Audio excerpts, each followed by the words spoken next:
Heroine Nidhi Agarwal తన వ్యక్తిగత జీవితానికి సంబంధించి ఆసక్తికరమైన విషయాన్ని బయటపెట్టారు.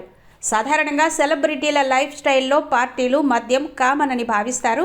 అయితే నిధి మాత్రం తను కేవలం 14 ఏళ్ల వయస్సులోనే మద్యం సేవించడం ప్రారంభించారని తెలిపి అందరినీ ఆశ్చర్యపరిచారు. ఆ వయస్సులో స్నేహితులతో కలిసి సరదా కోసం, వినోదం కోసం తాగేదాన్నని, అప్పట్లో అది ఒక ఫన్గా అనిపించేదని ఆమె చెప్పుకొచ్చారు. అయితే ఏళ్లు గడిచే కొద్దీ మద్యపానం తన ఆరోగ్యానికి, మనశ్శాంతికి ఆటంకంగా మారుతోందని నిధి గుర్తించారు. మద్యం సేవించినప్పుడు ఆందోళన, భయం కలుగుతున్నాయని, తన శరీరం ఆల్కహాల్ను అంగీకరించడం లేదని గ్రహించినట్టు ఆమె తెలిపారు.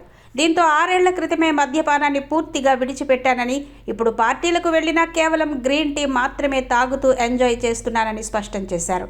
ప్రస్తుతం నిధి అగర్వాల్ తన కెరీర్పై దృష్టి సారిస్తూనే ఆరోగ్యకరమైన జీవన శైలిని అలవర్చుకున్నారు.